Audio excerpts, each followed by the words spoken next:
आप लिहो तुम कथा सुधार। वाहिगुरु साहिब जी। वेद कतेब ना भेद लह्यो तेह, सिद्ध समाद सब कार हारे। सिमृत शास्त्र वेद सब, बहु भांत पुराण विचार विचारे। आद अनाद अगाध कथा, ध्रुव से प्रहलाद अजामल तारे।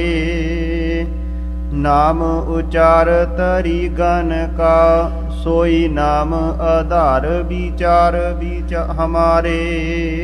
वाहिगुरु जी का खालसा, वाहिगुरु जी की फतेह। परम सत्कारयोग गुरु ਸਾਹਿਬ जी ਦੀ ਸਾਜੀ ਨਵਾਜੀ ਸਾਧ ਸੰਗਤ ਜੀ,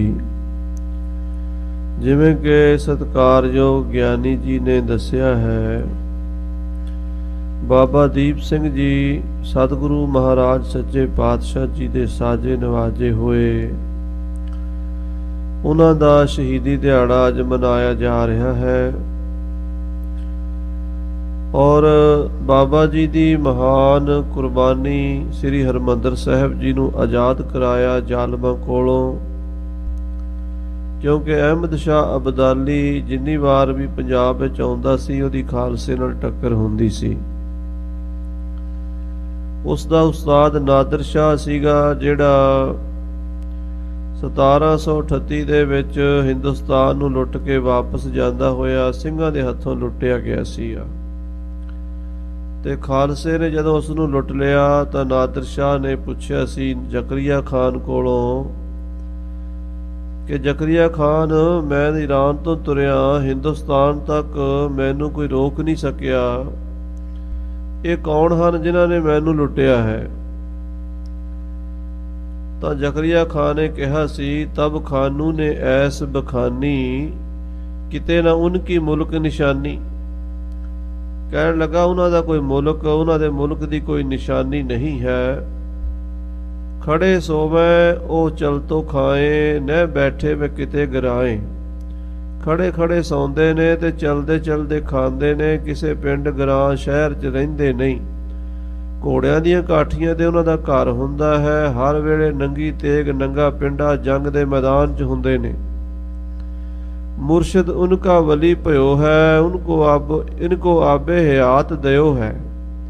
ਇਹਨਾਂ ਦਾ ਗੁਰੂ ਬੜਾ ਸ਼ਕਤੀ ਵਾਲਾ ਹੋਇਆ ਹੈ, ਉਸ ਨੇ ਇਹਨਾਂ ਨੂੰ ਅੰਮ੍ਰਿਤ ਦੇ ਕੇ ਮੁਰਦਿਆਂ 'ਚ ਜਾਨ ਪਾ ਦਿੱਤੀ ਹੈ। ਇਹ ਗੁਰੂ ਨਾਨਕ ਗੁਰੂ ਗੋਬਿੰਦ ਸਿੰਘ ਨੂੰ ਮੰਨਣ ਵਾਲੇ ਨੇ ਔਰ ਇਹ ਪੰਜਾਬ ਦਾ ਹੱਕ ਜਤਾਉਂਦੇ ਨੇ, ਰਾਜੇ ਬਣਨਾ ਚਾਹੁੰਦੇ ਨੇ। ਇਹ ਗੱਲਾਂ ਜਦੋਂ ਖਾਲਸੇ ਬਾਰੇ ਜ਼ਕਰੀਆ ਖਾਨ ਨੇ ਦਸੀਆਂ ਤੇ ਨਾਦਰ ਸ਼ਾਹ ਨੇ ਮੂੰਹ ਚੁੰਗਲਾਂ ਪਾ ਲਈਆਂ ਤੇ ਕਹਿਣ ਲੱਗਾ, ਜੇ ਇਦਾਂ ਹੀ ਹੈ ਤਾਂ ਫਿਰ ਇੱਕ ਦਿਨ ਜਿੱਥੇ ਤੂੰ ਰਾਜ ਕਰਦਾ ਹੈ ਇੱਥੇ ਇਹਨਾਂ ਦਾ ਝੰਡਾ ਝੂਲੇਗਾ, ਇਹ ਰਾਜ ਕਰਨਗੇ। ਸੋ ਨਾਦਰ ਤਾਂ ਚਲਾ ਗਿਆ। ਉਸ ਤੋਂ ਬਾਅਦ ਉਸ ਦਾ ਇੱਕ ਗੁਲਾਮ, ਭਾਵੇਂ ਉਸਨੇ ਨਾਦਰ ਨੂੰ ਕਤਲ ਕਰਵਾਇਆ, ਅਹਿਮਦ ਸ਼ਾਹ ਅਬਦਾਲੀ ਉਸੇ ਫੌਜ ਦਾ ਮਾਲਕ ਬਣ ਕੇ ਉਸੇ ਹੀ ਸੈਨਾ ਨੂੰ ਲੈ ਕੇ 17 ਵਾਰ ਹਿੰਦੁਸਤਾਨ ਤੇ ਚੜ੍ਹ ਕੇ ਆਇਆ। ਜੰਗ ਜੁੱਧ ਹੁੰਦੇ ਰਹੇ। ਵੱਡਾ ਘੱਲੂਘਾਰਾ ਵੀ ਇਹਦੇ ਨਾਲ ਹੀ ਹੋਇਆ ਖਾਲਸੇ ਦਾ।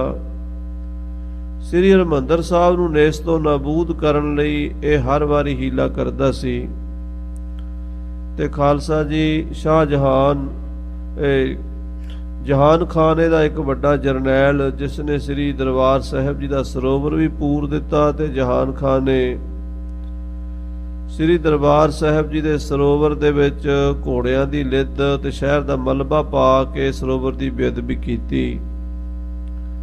ਉਸ ਬੇਅਦਬੀ ਨੂੰ ਠੱਲ ਪਾਉਣ ਲਈ ਬਾਬਾ ਦੀਪ ਸਿੰਘ ਜੀ ਸਿੰਘਾਂ ਦਾ ਜਥਾ ਲੈ ਕੇ ਇਸ ਮੈਦਾਨੇ ਜੰਗ ਵਿੱਚ ਹਾਜ਼ਰ ਹੋਏ ਔਰ ਉਹਨਾਂ ਨੇ ਦੁਨੀਆ ਦਾ ਇੱਕ ਵੱਖਰਾ ਹੀ ਕਿਸਮ ਦਾ ਕ੍ਰਿਸ਼ਮਾ ਕਰਕੇ ਦਿਖਾ ਦਿੱਤਾ, ਜੋ ਦੁਨੀਆ ਤੇ ਹੋ ਨਹੀਂ ਸਕਦਾ ਉਹ ਕਰਕੇ ਦਿਖਾ ਦਿੱਤਾ।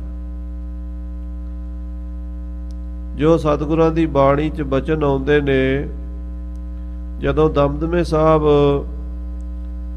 ਗੁਰੂ ਗੋਬਿੰਦ ਸਿੰਘ ਕਲਗੀਧਰ ਜੀ ਭਾਈ ਮਨੀ ਸਿੰਘ ਜੀ ਕੋਲੋਂ ਗੁਰੂ ਗ੍ਰੰਥ ਸਾਹਿਬ ਜੀ ਦਾ ਸਰੂਪ ਲਿਖਵਾ ਰਹੇ ਸਨ, ਉਸ ਵੇਲੇ ਬਾਬਾ ਦੀਪ ਸਿੰਘ ਜੀ ਕੋਲ ਬਹਿ ਕੇ ਬਾਣੀ ਦੀ ਲਿਖਾਈ ਦੀ ਵਿਦਿਆ ਵੀ ਸਿੱਖਦੇ ਸਨ ਤੇ ਕਲਮਾਂ ਵੀ ਘੜ ਕੇ ਦਿੰਦੇ ਸਨ ਤੇ ਬਾਬਾ ਜੀ ਭਾਈ ਮਨੀ ਸਿੰਘ ਹੋਰਾਂ ਦੀ ਪੂਰੀ ਹੈਲਪ ਕਰਦੇ ਸਨ ਲਿਖਣ ਵੇਲੇ। ਉਸ ਸਮੇਂ ਗੁਰੂ ਦਸਵੇਂ ਪਾਤਸ਼ਾਹ ਬਾਣੀ ਬੋਲੀ ਜਾਂਦੇ ਸਨ ਤੇ ਭਾਈ ਮਨੀ ਸਿੰਘ ਜੀ ਲਿਖੀ ਜਾਂਦੇ ਸਨ। ਇਹ ਪੰਕਤੀਆਂ ਵਾਰਾਂ ਦੇ ਵਧੀਕ ਚ ਆਈਆਂ। ਜੋ ਤੋ ਪ੍ਰੇਮ ਖੇਲਣ ਕਾ ਚਾਓ, ਸਿਰ ਧਰ ਤਲੀ ਗਲੀ ਮੇਰੀ ਆਓ, ਇਤ ਮਾਰਗ ਪੈਰ ਧਰੀਜੈ, ਸਿਰ ਦੀਜੈ ਕਾਣ ਨਾ ਕੀਜੈ। ਜੇ ਤੈਨੂੰ ਪ੍ਰੇਮ ਦੀ ਖੇਡ ਖੇਡਣ ਦਾ ਸ਼ੌਂਕ ਹੈ ਤਾਂ ਇਸ ਗਲੀ 'ਚ ਸਿਰ ਤਲੀ ਤੇ ਧਰ ਕੇ ਆ, ਸੀਸ ਦੇ ਦੀ ਪਰ ਕਾਣ ਨਾ ਕਰੀ ਤਾਂ ਗੱਲ ਬਣੇਗੀ। ਭਾਈ ਮਨੀ ਸਿੰਘ ਜੀ ਲਿਖ ਰਹੇ ਨੇ, ਕਲਗੀਧਰ ਜੀ ਇਹ ਬਚਨ ਬੋਲ ਰਹੇ ਨੇ ਔਰ ਇਹ ਬਚਨ ਹਨ ਗੁਰੂ ਨਾਨਕ ਦੇਵ ਜੀ ਦੇ ਪਹਿਲੇ ਪਾਤਸ਼ਾਹ ਦੇ। ਸ਼ਲੋਕ ਮਹੱਲਾ ਪਹਿਲਾ ਹੈ ਵਾਰਾਂ ਤੇ ਵਧੀਕ ਵਿੱਚ। ਲਿਖ ਰਹੇ ਨੇ ਭਾਈ ਮਨੀ ਸਿੰਘ, ਦਸਵੇਂ ਪਾਤਸ਼ਾਹ ਕਲਗੀਧਰ ਜੀ ਲਿਖਵਾ ਰਹੇ ਨੇ। ਬਾਬਾ ਦੀਪ ਸਿੰਘ ਕੋਲ ਬੈਠੇ ਨੇ। ਉਸ ਵੇਲੇ ਬਾਬਾ ਦੀਪ ਸਿੰਘ ਦੀ ਉਮਰ 25-26 ਸਾਲ ਦੀ ਸੀ ਜਦੋਂ ਇਹ ਗੁਰੂ ਗ੍ਰੰਥ ਸਾਹਿਬ ਲਿਖਿਆ, ਜਵਾਨੀ ਦੀ ਉਮਰ ਸੀ।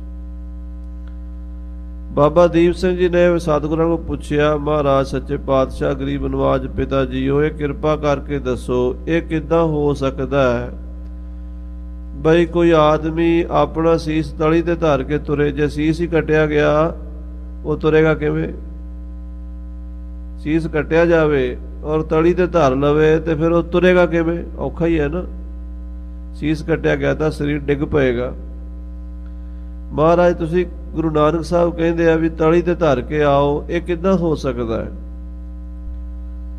ਕਲਗੀਧਰ ਪਾਤਸ਼ਾਹ ਇਸ ਨੌਜਵਾਨ ਸਿੰਘ ਵੱਲ ਦੇਖ ਕੇ ਮੁਸਕਰਾ ਪਏ ਤੇ ਕਹਿਣ ਲੱਗੇ, ਦੀਪ ਸਿੰਘ ਸਮਾਂ ਆਵੇਗਾ, ਇਹ ਬਚਨ ਅਸੀਂ ਤੇਰੇ ਕੋਲੋਂ ਪੂਰੇ ਕਰਾ ਦਿਆਂਗੇ।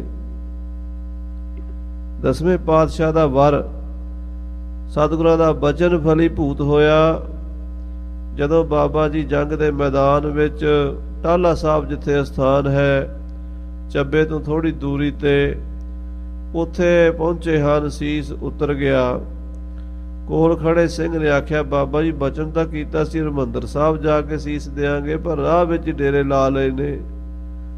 ਦੁਨੀਆ ਦੇ ਵਿੱਚ ਅਨੋਖਾ ਕ੍ਰਿਸ਼ਮਾ ਵਰਤਿਆ। ਬਾਬਾ ਜੀ ਦਾ ਸੀਸ ਤਲੀ ਤੇ ਆ ਗਿਆ ਤੇ ਖੰਡਾ ਫੜ ਕੇ ਖਲੋ ਕੇ ਜੰਗ ਕਰਨ ਲੱਗ ਪਏ।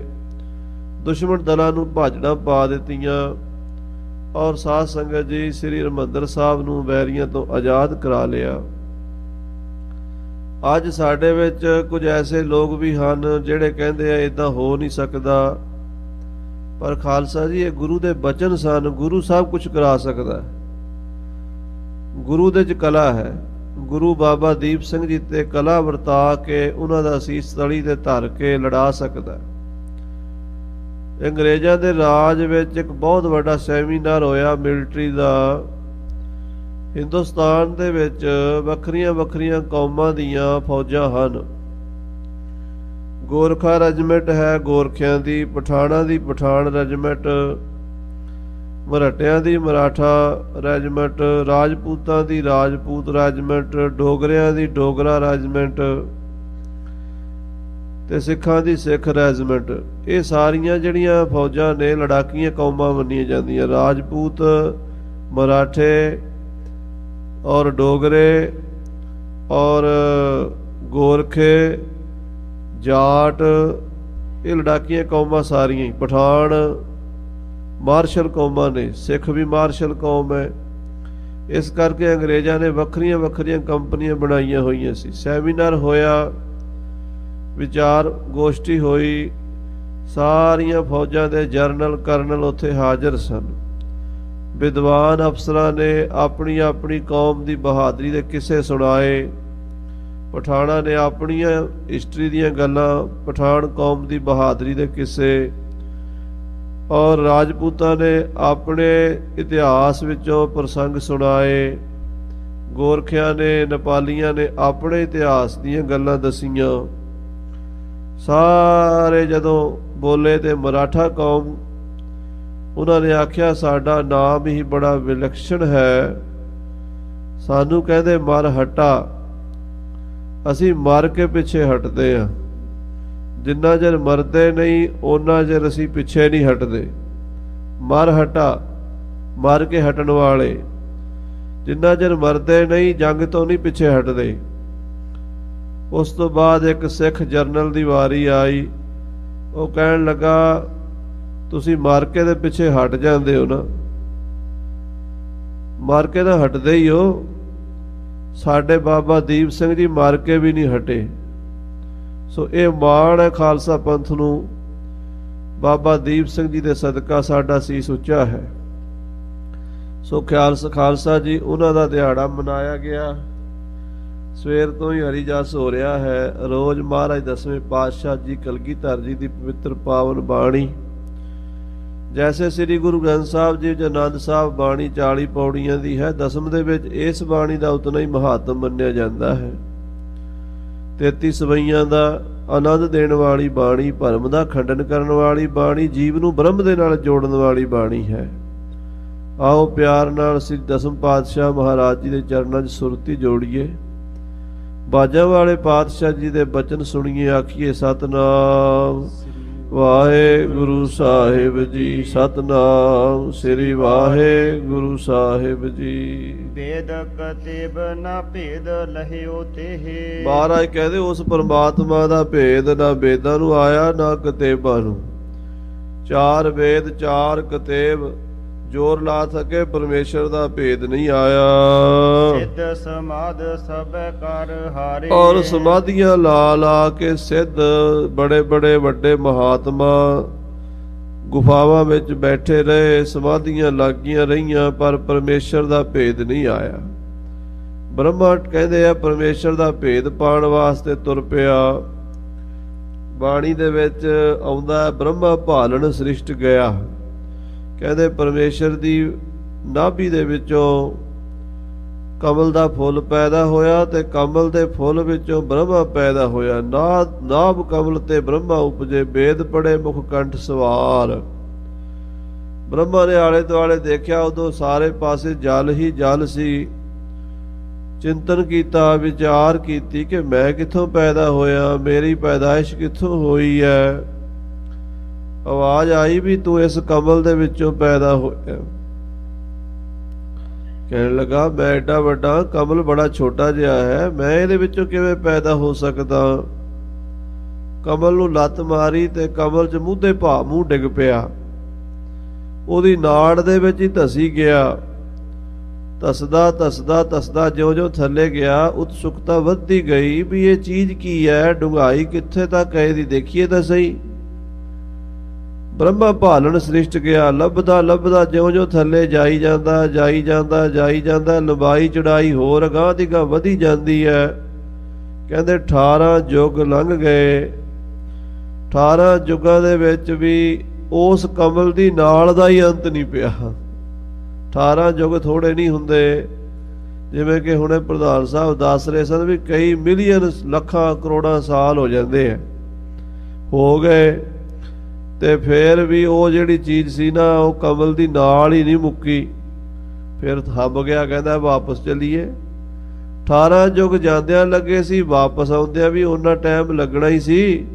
ਜਦੋਂ ਵਾਪਸ ਆਇਆ ਤੇ 36 ਯੁੱਗ ਲੰਘ ਗਏ। ਗੁਰਬਾਣੀ ਚਾਹੁੰਦਾ ਨਾ, ਯੁੱਗ 36 ਕੀਓ ਗੁਬਾਰਾ। 36 ਯੁੱਗ ਗੁਬਾਰ ਹੀ ਰਿਹਾ, ਦੁਨੀਆ ਬਣਨ ਦਾ ਕੰਮ 36 ਯੁੱਗ ਲੇਟ ਹੋ ਗਿਆ। ਇਹ ਬ੍ਰਹਮਾ ਨੇ ਜਦੋਂ ਸ੍ਰਿਸ਼ਟੀ ਰਚੀ ਹੈ, ਉਦੋਂ ਉਹਨੇ ਖੋਜ ਕੀਤੀ ਸੀ ਵੀ ਮੈਂ ਅੰਤ ਪਾ ਲਵਾਂ, ਪਰਮੇਸ਼ਰ ਦਾ ਪਤਾ ਲਾ ਲਵਾਂ। ਉਦੋਂ ਹੀ ਅੰਤ ਨਹੀਂ ਪਿਆ, ਤੇ ਫਿਰ ਅੱਜ ਕੀ ਅੰਤ ਪਏਗਾ। ਫਿਰ ਬ੍ਰਹਮਾ ਵਾਪਸ ਆ ਗਿਆ, ਸੋਚਾਂ 'ਚ ਪੈ ਗਿਆ ਮੈਂ ਕੀ ਕਰਾਂ।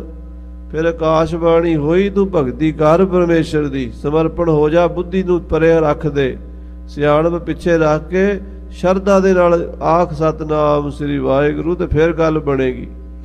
ਫਿਰ ਬ੍ਰਹਮਾ ਨੇ ਪਰਮੇਸ਼ਰ ਦਾ ਨਾਮ ਜਪਿਆ, ਫਿਰ ਉਹਦੇ ਕੋਲ ਸ਼ਕਤੀ ਆਈ ਤੇ ਫਿਰ ਉਸਨੇ ਸ੍ਰਿਸ਼ਟੀ ਰਚੀ।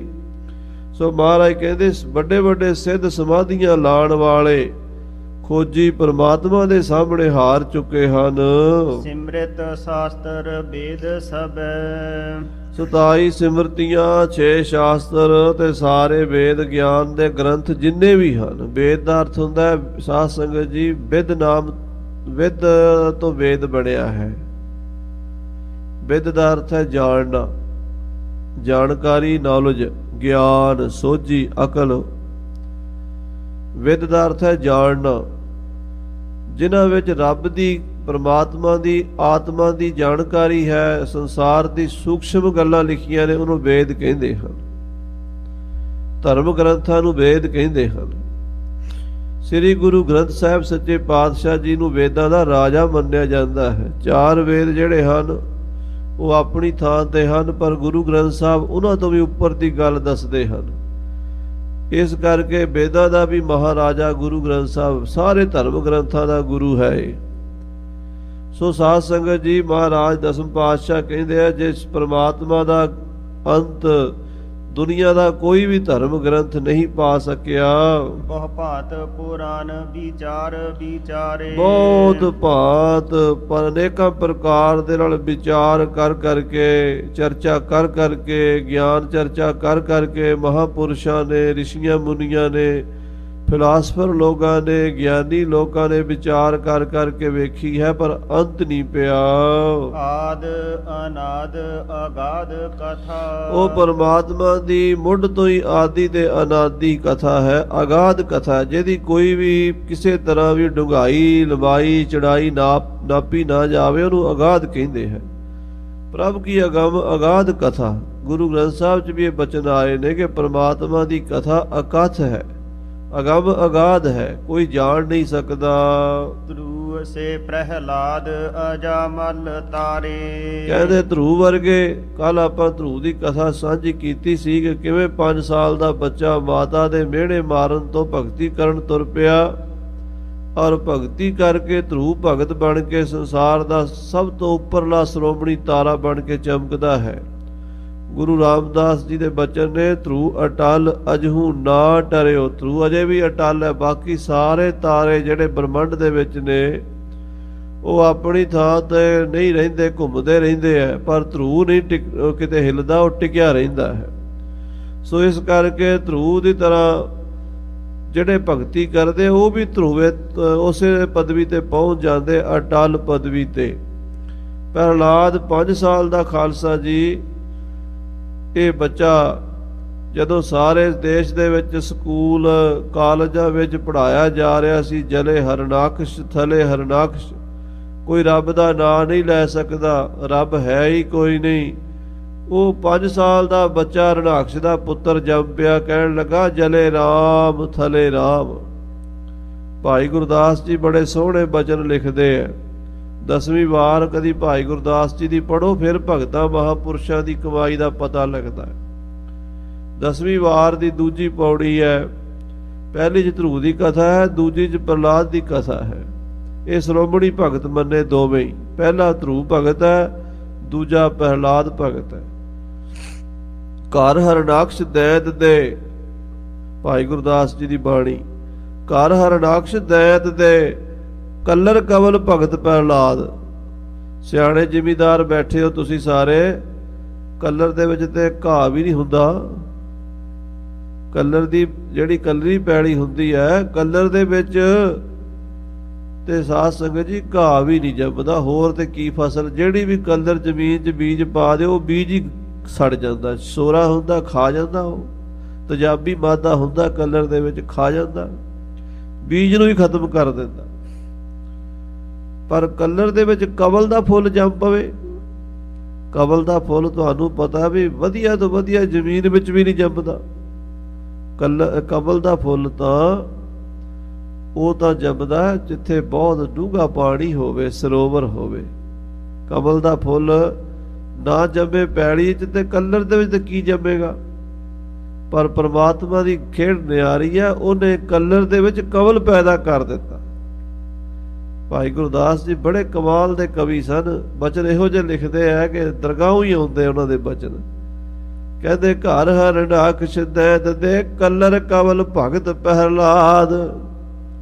ਉਹ ਜਿਹੜੇ ਬੰਦੇ ਨੇ ਜਿਸ ਹਰਨਾਕਸ਼ ਦੇ ਦੇਸ਼ ਵਿੱਚ ਰੱਬ ਦਾ ਨਾਂ ਨਹੀਂ ਲੈ ਸਕਦਾ ਕੋਈ, ਲੁੱਕ ਕੇ ਵੀ, ਉਹਦਾ ਬੱਚਾ ਡੰਕੇ ਦੀ ਚੋਟ ਤੇ ਕਹਿੰਦਾ ਜਲੇ ਰਾਮ ਥਲੇ ਰਾਮ। ਕੌਣ ਕਹਿੰਦਾ ਰੱਬ ਨਹੀਂ ਹੈ? ਹੈ ਰੱਬ।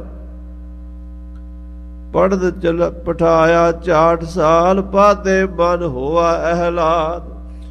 ਬੱਚਾ ਪੜ੍ਹਨ ਜੋਗਾ ਹੋਇਆ, ਸਕੂਲੇ ਭੇਜਿਆ, ਪਾਂਦੇ ਸਨ। ਸੰਡਾ ਤੇ ਮਰਕਾ ਦੋ ਪਾਂਦੇ ਸਨ, ਪੜ੍ਹਾਉਂਦੇ ਸਨ ਸਕੂਲ ਵਿੱਚ। ਜਿਹੜਾ ਬੱਚਾ ਆਉਂਦਾ ਸੀ ਪਹਿਲਾ ਪਾਠ ਇਹੀ ਪੜ੍ਹਾਉਂਦੇ ਸੀ, ਜਲੇ ਹਰਨਾਕਸ਼ ਥਲੇ ਹਰਨਾਕਸ਼। ਪ੍ਰੇਅਰ ਇਹ ਹੁੰਦੀ ਸੀ ਸਵੇਰੇ ਉੱਠ ਕੇ, ਪ੍ਰਾਰਥਨਾ ਇਹ ਹੁੰਦੀ ਸੀ ਵੀ ਜਲੇ ਹਰਨਾਕਸ਼ ਥਲੇ ਹਰਨਾਕਸ਼। ਉਹ ਕਹਿੰਦਾ ਇਹ ਗਲਤ ਆ, ਜਲੇ ਰਾਮ ਹੈ ਥਲੇ ਰਾਮ ਹੈ। ਉਹਨਾਂ ਨੇ ਆਖਿਆ ਪੁੱਤਰ ਤੇਰਾ ਬਾਪੂ ਮਾਰੇਗਾ, ਇਹ ਨਹੀਂ ਪੜ੍ਹਾਈ ਪੜ੍ਹਨੀ, ਛੱਡ ਦੇ। ਉਹ ਕਹਿੰਦਾ ਮੋਕੋ ਘਾਲ ਜਾਰ ਭਾਵੇਂ ਮਾਰ ਡਾਰ, ਨਹੀਂ ਛੋਡੋ ਰੇ ਬਾਬਾ ਰਾਮ ਨਾਮ, ਮੈਂ ਨਹੀਂ ਛੱਡਣਾ। ਸੰਡਾ ਮਰਕਾ ਜਾਏ ਪੁਕਾਰੇ। ਸੰਡਾ ਤੇ ਮਰਕਾ ਦੋਵੇਂ ਪੰਡਤ, ਦੋਵੇਂ ਪਾਂਦੇ ਹਰਨਾਕਸ਼ ਕੋਲ ਜਾ ਕੇ ਪੁਕਾਰ ਕਰਦੇ ਨੇ। ਸੰਡਾ ਮਰਕਾ ਜਾਏ ਪੁਕਾਰੇ, ਪੜੈ ਨਹੀਂ ਹਮ ਹੀ ਪਚਹਾਰੇ। ਰਾਮ ਕਹੈ ਕਰ ਤਾਲ ਬਜਾਵੈ, ਚਟਿਆ ਸਭੈ ਬਿਗਾਰੇ। ਇਹਨੇ ਤੇ ਸਾਰੇ ਸਕੂਲ ਦੇ ਬੱਚੇ ਵਿਗਾੜਤੇ ਨੇ। ਇਹ ਤਾਂ ਮਹਾਰਾਜ ਸਾਨੂੰ ਦੂਜਿਆਂ ਨੂੰ ਵੀ ਤੁਹਾਡੇ ਤੋਂ ਬੇਮੁਖ ਕਰ ਦੇਵੇਗਾ, ਇਹਨੂੰ ਸਮਝਾ ਲਓ। ਸਮਝਾਉਣ ਦਾ ਯਤਨ ਕੀਤਾ ਗਿਆ। ਪ੍ਰਹਲਾਦ ਕੋਠੇ ਵਿੱਚ ਰੱਖਿਆ। ਪਹਿਲਾਂ ਉਹਨੂੰ ਇੱਕ ਕਮਰੇ 'ਚ ਬੰਦ ਕੀਤਾ, ਬਾਹਰ ਦੀਆ ਤਾਲਾ, ਬੂਹੇ ਅੱਗੇ ਤਾਲਾ ਲਾ ਦਿੱਤਾ। ਘੰਟਾ 2 ਘੰਟੇ ਬੱਚਾ ਇਕੱਲਾ ਰਹੇਗਾ, ਡਰ ਜਾਏਗਾ। ਡਰੇਗਾ ਤੇ ਫਿਰ ਜੋ ਇਹਨੂੰ ਕਹਾਂਗੇ ਮੰਨ ਜਾਏਗਾ। ਪਰ ਉਹ ਬੱਚਾ, ਉਹ ਕਹਿੰਦਾ ਨਿਰਭਉ ਬਾਲਕ ਮੂਲ ਨਾ ਡਰਈ, ਮੇਰੇ ਅੰਤਰ ਗੁਰ ਗੋਪਾਲਾ। ਮੈਨੂੰ ਕਾਹਦਾ ਡਰ ਹੈ, ਮੇਰੇ 'ਚ ਰੱਬ ਰਹਿੰਦਾ, ਵਾਹਿਗੁਰੂ ਰਹਿੰਦਾ, ਪ੍ਰਮਾਤਮਾ ਮੇਰੇ ਅੰਦਰ ਹੈ, ਉਹ ਨਾਲ ਹੈ ਮੇਰੇ, ਮੈਨੂੰ ਕੋਈ ਡਰ ਨਹੀਂ। ਫਿਰ ਜਲ ਅਗਨੀ ਵਿੱਚ ਘੱਤਿਆ, ਜਲੇ ਨ ਡੋਬੈ ਗੁਰ ਪ੍ਰਸਾਦ। ਭਾਈ ਗੁਰਦਾਸ ਜੀ ਕਹਿੰਦੇ ਪਾਣੀ ਵਿੱਚ ਸੁੱਟਿਆ ਡੁੱਬ ਜਾਏ, ਪਾਣੀ ਨੇ ਨਹੀਂ ਡੋਬਿਆ। ਅੱਗ 'ਚ ਪਾਇਆ ਸੜ ਜਾਵੇ, ਅੱਗ ਨੇ ਨਹੀਂ ਸਾੜਿਆ। ਜਿਹਦਾ ਪਰਮੇਸ਼ਰ ਰਾਖਾ ਹੋਵੇ ਉਹਨੂੰ ਕੌਣ ਮਾਰ ਸਕਦਾ।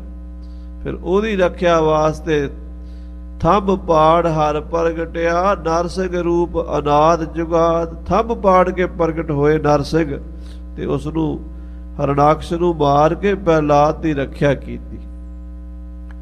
ਪ੍ਰਹਲਾਦ ਨੂੰ ਆਪਣੀ ਗੋਦੀ 'ਚ ਬਿਠਾ ਲਿਆ। ਕਹਿੰਦੇ ਇਤਨਾ ਭਿਅੰਕਰ ਰੂਪ ਸੀ ਭਗਵਾਨ ਦਾ ਵੀ ਉਸ ਵੇਲੇ ਖੰਡ ਬ੍ਰਹਮੰਡ ਡਰ ਗਏ ਸਨ। ਆਖੋ ਸ੍ਰੀ ਵਾਹਿਗੁਰੂ। ਅੱਧਾ ਸ਼ੇਰ ਅੱਧਾ ਮਨੁੱਖ ਦਾ ਸਰੂਪ ਸੀਗਾ। ਭਗਵਾਨ ਦਾ ਇਹ ਭਿਅੰਕਰ ਰੂਪ ਦੇਖ ਕੇ ਸਾਰੇ ਪਾਸੇ ਹਲਚਲ ਮਚ ਗਈ, ਧੜਥੱਲੀ ਮਚ ਗਈ, ਘਬਰਾਹਟ ਮਚ ਹੋ ਗਈ। ਭੈਰੋ ਰਾਗ ਵਿੱਚ ਗੁਰੂ ਅਮਰਦਾਸ ਸਾਹਿਬ ਦਾ ਵਚਨ ਹੈ, ਕਹਿੰਦੇ ਜਦੋਂ ਸਭ ਦੇਵਤੇ ਵੀ ਡਰ ਗਏ, ਦੈਨ ਤੇ ਡਰੇ ਹੀ, ਦੇਵਤੇ ਵੀ ਡਰ ਗਏ। ਉਹ ਕਹਿੰਦੇ ਕਿਸੇ ਤਰੀਕੇ ਨਾਲ ਭਗਵਾਨ ਨੂੰ ਕਹੋ ਵੀ ਆਹ ਰੂਪ ਬਦਲ ਲੈਣ, ਇਹ ਬੜਾ ਡਰਾਉਣਾ ਰੂਪ ਹੈ, ਡਰ ਲੱਗਦਾ। ਕਿਸੇ ਦੇ ਹੱਥ ਨੰਗੀ ਤਲਵਾਰ ਫੜੀ ਹੋਵੇ ਤੇ ਅੱਖਾਂ ਹੋਈਆਂ ਲਾਲ ਉਹਦੀਆਂ, ਤੇ ਉਹਨੂੰ ਕਹਿੰਦੇ ਬਾਬਾ ਜੀ ਇਹ ਕਿਰਪਾਨ ਬਿਆਨ 'ਚ ਪਾ ਲਓ ਜਰਾ। ਬਹਾਤੜ ਦਾ ਤੇ ਉਂਝ ਦਿਲ ਕੰਬਦਾ ਹੈ, ਮਾਰ ਨਾ ਦੇਵੇ ਕੀ ਪਤਾ ਲੱਗਦਾ। ਉਹ ਤਾਂ ਫਿਰ ਹੈ ਹੀ ਤਿੰਨਾਂ ਭਵਨਾਂ ਦਾ ਮਾਲਕ ਸੀ, ਵਿਕਰਾਲ ਰੂਪ 'ਚ ਬੈਠਾ ਸੀ। ਡਰ ਗਈ ਦੁਨੀਆ, ਦੇਵਤੇ ਡਰਦੇ, ਕਹਿੰਦੇ ਜੀ ਭਗਵਾਨ ਨੂੰ ਕਿਵੇਂ ਕਹੀਏ, ਕੋਲ ਕੌਣ ਜਾਵੇ। ਬਿੱਲੀ ਦੇ ਗੱਲ ਟੱਲੀ ਕਿਹੜੀ ਪਾਣੀ ਸੌਖੀ ਹੈ, ਕਿਹੜਾ ਜਾਵੇ। ਕਹਿੰਦੇ ਇੰਝ ਕਰੋ, ਭਗਵਾਨ ਦੀ ਘਰ ਵਾਲੀ ਲక్ష్ਮੀ, ਲక్ష్ਮੀ ਨੂੰ ਜਾ ਕੇ ਆਖੀਏ ਵੀ ਤੂੰ ਆਪਣੇ ਪਤੀ ਨੂੰ ਭਗਵਾਨ ਨੂੰ ਮਾੜਾ ਜਿਹਾ ਕਹਿ ਵੀ ਆਹ ਰੂਪ ਬਦਲ ਲੈਣ, ਸੋਹਣਾ ਜਿਹੜਾ ਪਹਿਲਾ ਰੂਪ ਹੈ ਨਾ ਚਤੁਰਭੁਜ, ਉਹ ਰੂਪ ਦੇ ਦਰਸ਼ਨ ਦੇਣ। ਆਹ ਕਿਹੜਾ ਰੂਪ ਬਣਾਇਆ, ਸ਼ੇਰ ਵਾਲਾ ਤੇ ਹੱਥ ਨੋਦਰਾ, ਅੱਧਾ ਬੰਦਾ ਅੱਧਾ ਸ਼ੇਰ। ਡਰ ਲੱਗਦਾ, ਖੂਨ ਅੱਖਾਂ ਵਿੱਚ ਉਤਰਿਆ ਹੋਇਆ, ਤੇ ਆਂਦਰਾਂ ਰਾਖਸ਼ ਦੀਆਂ ਕੱਢੀਆਂ ਹੱਥ 'ਚ ਫੜੀਆਂ ਨੇ। ਕਿਉਂਕਿ ਘਰ ਵਾਲੀ ਦੀ ਤੇ ਹਰ ਕੋਈ ਮੰਨ ਨਹੀਂ ਲੈਂਦਾ, ਭਗਵਾਨ ਵੀ ਮੰਨੇਗਾ। ਸਾਰੇ ਦੇਵਤੇ ਗਏ ਲక్ష్ਮੀ ਦੇ ਕੋਲ। ਗੁਰੂ ਅਮਰਦਾਸ ਜੀ ਨੇ ਆਪਣੀ ਕਲਮ ਨਾਲ ਬਚਨ ਲਿਖਿਆ, ਦੇਵਕੁਲੀ ਲక్ష్ਮੀ ਕੋ ਕਰਹਿ ਜੈਕਾਰ। ਦੇਵਤਿਆਂ ਨੇ ਲక్ష్ਮੀ ਦੀ ਜੈ ਮਾਤਾ ਕਰਦੇ ਕੋਲ ਗਏ। ਦੇਵਕੁਲੀ ਲక్ష్ਮੀ ਕੋ ਕਰਹਿ ਜੈਕਾਰ, ਮਾਤਾ ਨਰਸਿੰਘ ਕਾ ਰੂਪ ਨਿਵਾਰ। ਨਰਸਿੰਘ ਦਾ ਰੂਪ, ਆ ਜਿਹੜਾ ਭਗਵਾਨ ਦਾ ਰੂਪ ਹੈ ਬੜਾ ਡਰਾਉਣਾ ਜੇ, ਇਹਨੂੰ ਦੂਰ ਕਰ ਦਿਓ, ਦੂਰ ਕਰ ਦਿਓ। ਦੇਵਤਿਆਂ ਦੀ ਗੱਲ ਸੁਣ ਲਈ ਲక్ష్ਮੀ ਨੇ। ਸੁਣ ਕੇ ਉਧਰ ਦੇਖਿਆ, ਜਦੋਂ ਭਗਵਾਨ ਵੱਲ ਵੇਖਿਆ ਲక్ష్ਮੀ ਵੀ ਡਰ ਗਈ। ਆਖੋ ਸ੍ਰੀ ਵਾਹਿਗੁਰੂ। ਬਾਣੀ 'ਚ ਲਿਖਿਆ, ਗੁਰੂ ਅਮਰਦਾਸ ਜੀ ਨੇ ਲਿਖਿਆ, ਲక్ష్ਮੀ ਭਉ ਕਰੈ, ਉਹ ਡਰ ਕਰ ਮਰਦੀ ਹੈ। ਲక్ష్ਮੀ ਭਉ ਕਰੈ ਨਾ ਸਾਕੈ ਜਾਏ, ਉਹ ਕੋਲ ਨਹੀਂ ਜਾ ਸਕੀ।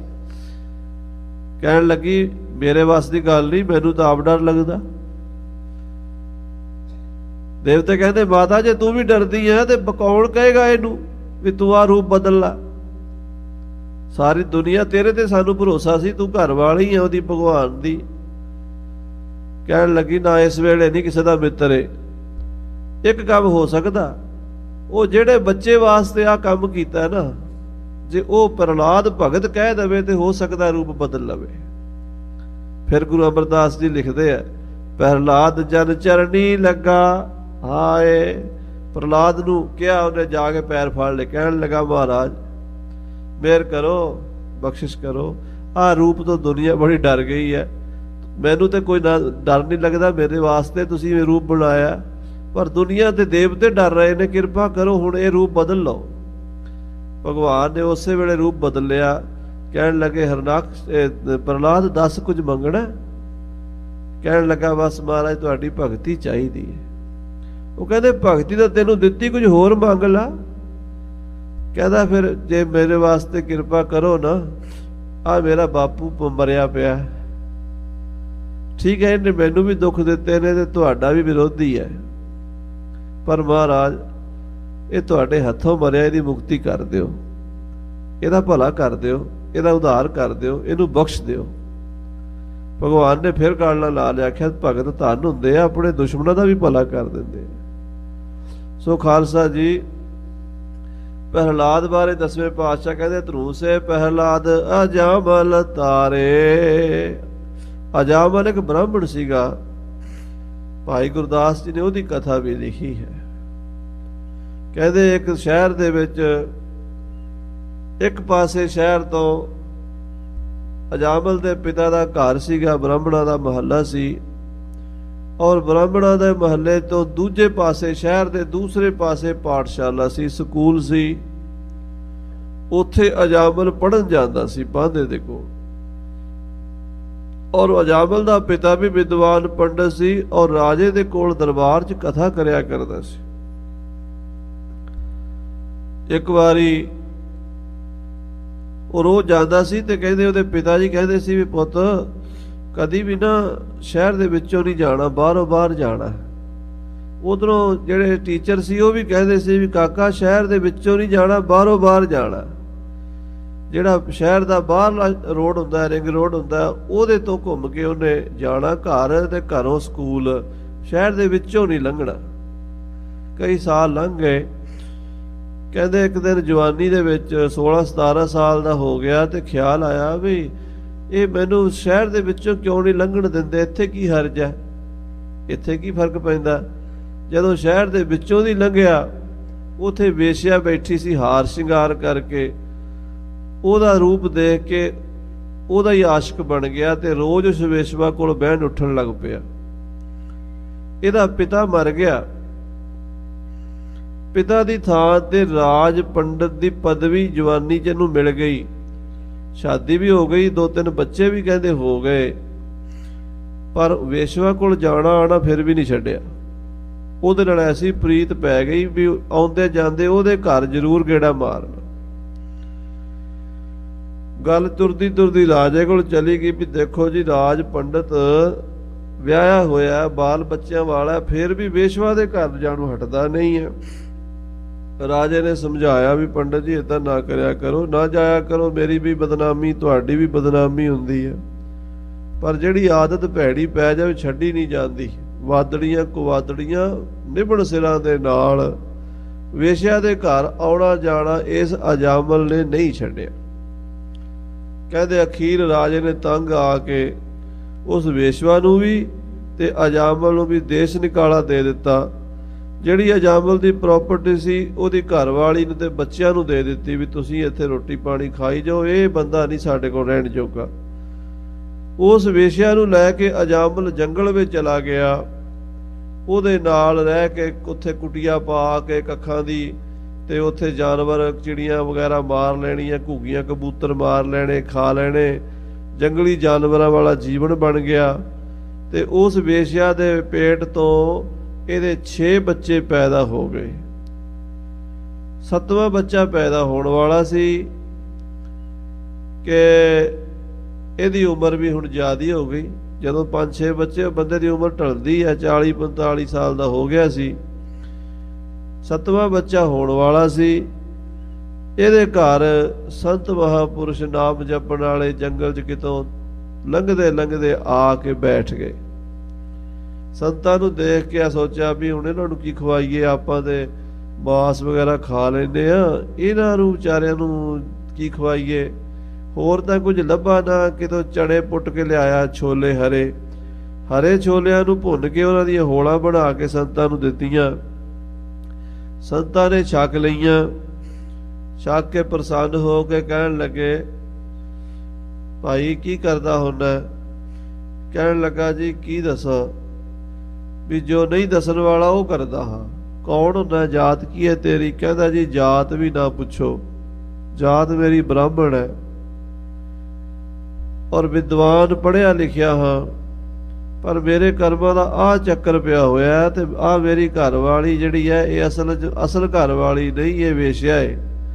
ਜਿਹੜੀ ਅਸਲ ਘਰ ਵਾਲੀ ਸੀ ਉਹ ਮੈਂ ਛੱਡ ਕੇ ਘਰ-ਬਾਰ, ਬੱਚੇ, ਪਰਿਵਾਰ ਰਾਜੇ ਦੇ ਕੋਲ, ਉਹਨਾਂ ਨੇ ਮੈਨੂੰ ਕੱਢ ਦਿੱਤਾ। ਸਾਰੀ ਆਪਣੀ ਜਿਹੜੀ ਜਾਨੀ ਸਟੋਰੀ ਸੀ ਉਹ ਰੋ ਰੋ ਕੇ ਸੰਤਾਂ ਨੂੰ ਸੁਣਾ ਦਿੱਤੀ। ਕਿਉਂਕਿ ਸਾਧੂ ਮਹਾਂਪੁਰਸ਼ ਜੇ ਮਿਲ ਜਾਂਦਾ ਨਾ ਤੇ ਬੰਦੇ ਦੇ ਅੰਦਰਲੇ ਪਾਪ ਉਹਨੂੰ ਕੰਬ ਜਾਂਦੇ, ਤੇ ਉਹ ਫਿਰ ਉਹਦੇ ਅਨੁਸਾਰ ਉਹਦਾ ਮਨ ਵੀ ਬਦਲ ਜਾਂਦਾ, ਖਿਆਲ ਬਦਲ ਜਾਂਦੇ ਆ। ਇਹੀ ਤਾਂ ਸਾਧੂ ਦੇ ਦਰਸ਼ਨਾਂ ਦਾ ਪ੍ਰਤਾਪ ਗੁਰਬਾਣੀ 'ਚ ਲਿਖਿਆ ਹੈ।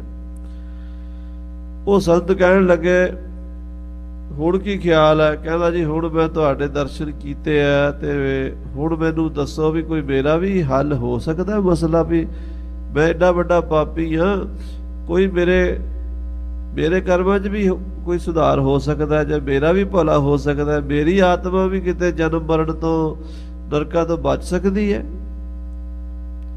ਉਹ ਮਹਾਂਪੁਰਸ਼ ਕਹਿਣ ਲੱਗੇ, ਹਾਂ ਇੱਕ ਤਰੀਕਾ ਹੈ। ਹੁਣ ਤੇਰੇ ਘਰ ਜਿਹੜਾ ਬੱਚਾ ਪੈਦਾ ਹੋਣ ਵਾਲਾ ਨਾ, ਇਸ ਬੱਚੇ ਦਾ ਨਾਮ ਨਰੈਣ ਰੱਖ ਦੇਵੀਂ। ਇਹ ਕਹਿ ਕੇ ਸੰਤ ਚਲੇ ਗਏ।